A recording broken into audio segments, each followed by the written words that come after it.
Mary Magdalene's forbidden teaching on how souls merge with the monad. Mary Magdalene once revealed a truth so dangerous, so transformative, that early leaders of the faith buried it for centuries. The teaching Jesus entrusted to her, about how souls merge with the monad.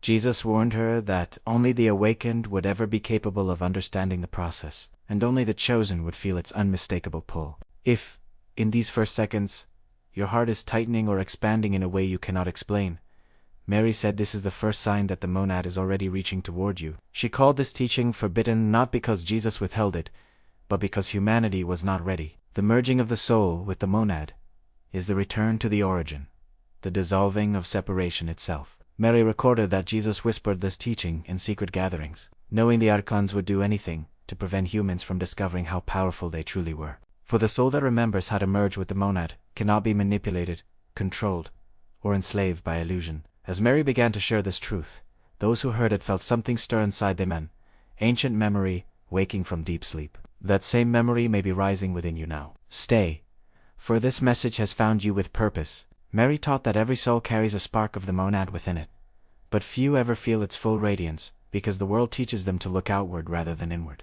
She explained that merging with the monad is not something a person learns, it is something they remember. Jesus told her that before incarnating, each soul lived in perfect unity within the monad's infinite field of light. But entering the world of form caused a forgetting, a veil that separated awareness from origin. Mary said the forbidden teaching exists to pierce that veil. She warned that the first stage of merging brings an unsettling sense that the world is no longer enough. This restlessness is not a flaw. It is the soul remembering the fullness it once knew. Jesus told her that chosen souls experience this longing earlier and more deeply, for they were sent here to rediscover the path and guide others. Mary insisted that once the process begins, it cannot be reversed. The soul will continue seeking the monad, even as the ego resists. The archons attempt to distort this longing, turning it into fear or confusion.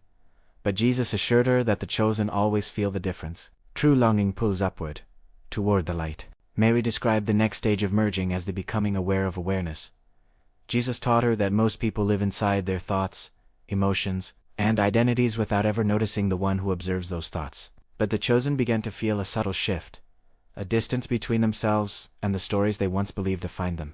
This shift is the first opening of the inner gateway. Mary said the moment a soul realizes it is not its thoughts, a crack appears in the veil of separation. Through this crack, the monad begins pouring its light. Jesus explained that this light reveals illusions one by one, beliefs formed from fear, attachments built from survival, and desires shaped by the lower realms. The chosen may feel disoriented as these illusions dissolve, but Mary insisted this disorientation is sacred. It means the merging has begun. Jesus warned her that the archons fear this stage most, for once a soul recognizes itself as awareness, their influence weakens drastically. Mary taught that the chosen must sit with this new clarity, allowing the inner observer to grow stronger. With each breath, the soul draws closer to its original statin-bound, expansive, luminous. Mary explained that Jesus revealed a profound truth. The soul merges with the monad through resonance, not effort. The closer the soul's vibration aligns with its original frequency, the more the monad recognizes it and pulls it home. Mary said this resonance begins with inner stillness, not the silence of a quiet room, but the silence beneath thought, the resting awareness that watches without judgment. Jesus taught her that this stillness is the doorway because it matches the stillness of the monad itself. The archons exploit this fear, amplifying noise in the mind. But Jesus reminded her that stillness is stronger than chaos. When the chosen remain present, even as discomfort arises, the soul's frequency begins shifting. Mary described this shift as a soft warmth blossoming within the chest or widening behind the eyes. These sensations are signs that the monad is drawing nearer, she said. Merging begins, not as a dramatic awakening but as a gentle remembering, the soul recognizing its own ancient light. Mary revealed that Jesus taught an intermediate stage of merging called the inner expansion at T-stage. The chosen begin to feel their awareness stretch beyond the boundaries of the body. They may sense space around them as alive, responsive, or connected. Jesus explained that this expansion is the soul loosening its anchor to physical identity, preparing to merge with the monad's infinite field. Mary insisted this experience is not imagination. It is the first true sign that the separation between inner and outer worlds is dissolving. She said the chosen often feel moments where time slows, colors intensify, or sound becomes layered. These shifts are evidence that perception is beginning to align with monadic awareness. Jesus taught that the chosen must not cling to these experiences. Attachment halts progress. Instead, they should observe the expansion with humility, allowing it to deepen naturally. Mary warned that the archons attempt subtle interference here, trying to inflate the ego or create confusion. But Jesus told her that expansion, grounded in stillness, cannot be corrupted. As the soul continues widening, a gentle gravitational pull begins rising within it, drawing it toward the monad's luminous center. Mary said this pull is unmistakable once felt. Mary explained that the next stage of merging is purification, a process Jesus described as the soft burning of the soul. This burning is not painful. It is the dissolving of all that is not aligned with the monad's truth. Old emotional patterns surface, not to torment the chosen but to be released. Jesus said that the monad cannot merge with a fragmented soul. Unity must be restored within before unity with the divine can occur. Mary taught that during this stage, the chosen may experience intense dreams, waves of emotion, or memories resurfacing from nowhere. These are not regressions, but releases. She said the chosen should not resist the process. Resistance only delays merging. Jesus told her that purification is the moment when the archons make their final stand, attempting to reattach old fears. But Mary reassured her followers that the presence of these fears is proof that the soul is approaching breakthrough. As purification continues, the chosen begin to feel lighter, clearer, and more transparent. Jesus explained that this transparency allows the monad's light to pass through the soul unobstructed. The merging accelerates as purity deepens, bringing the chosen into the next stage, communion. Mary described communion as the first true union between soul and monad. Jesus taught her that this stage is marked by the appearance of an inner presence, gentle, ancient, and unmistakably luminous. The chosen may feel a warmth radiating through the entire body, or a field of awareness expanding so vastly it seems to dissolve the physical world. Mary insisted this presence is not external.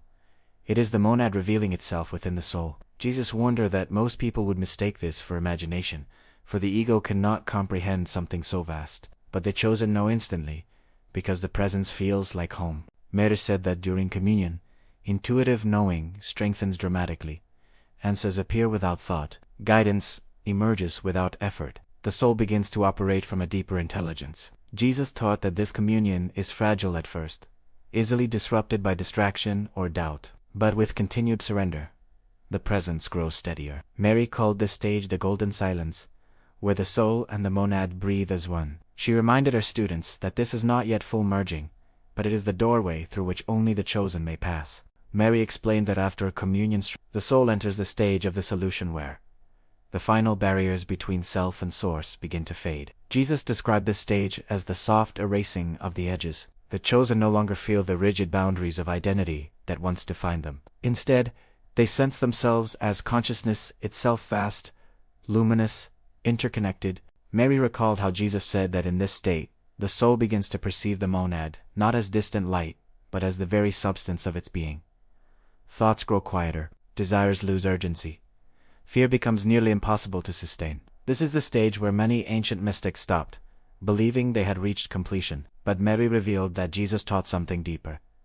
Dissolution is only preparation. The monad does not absorb the soul by annihilating it, but by revealing that it was never separate. Mary emphasized that the chosen must maintain humility here, for the ego can attempt a final resurgence. But once the chosen recognizes themselves as awareness rather than identity, the illusion collapses entirely. The soul is now ready for full merging. Mary recorded Jesus' description of the final merging as the great returning in TS moment. The soul feels itself dissolve into an ocean of consciousness so vast it defies description. Some experience it as overwhelming light, others as infinite depth, others as a profound stillness that feels like eternity breathing. The chosen feel no fear, for the monad's presence is more familiar than their own name. Mary said merging brings instant recognition of every life. Every memory, every longing suddenly makes sense. Jesus taught that in this union, the soul realizes it never left the monad. It only dreamed it did. The world of form becomes transparent, a temporary arena for learning rather than a prison. Mary warned that words fail here. Merging cannot be explained. It can only be experienced. Jesus told her that the chosen who reached this stage carried the monad's signature forever. Even if they return to ordinary consciousness, they walk the world with a clarity that pierces illusion and a peace that remains unshaken. Mary believed the world would change the moment even a handful of souls reached this state. Mary concluded her forbidden teaching by explaining that merging with the monad is not an escape from existence, but a transformation of perception. Jesus taught her that once a soul remembers its unity, life becomes an act of illumination. The chosen move through the world differently, quieter, deeper, guided by a wisdom that no longer comes from thought. Mary said they become bridges between realms, carriers of a frequency strong enough to awaken others simply through presence. She warned that the archons will still attempt to distract them, but their efforts become irrelevant. A merged soul cannot be captured by illusion. Jesus entrusted this teaching to Mary because he said the world would need it in an age when darkness grows bold and humanity forgets its origin. If you reach this moment feeling something stirring within you, Mary would say, it is because your soul is remembering. The monad is calling. The doorway is open. If this message awakens something inside you, return tonight to hear it again. Inscreva-se, dê seu like e compartilhe.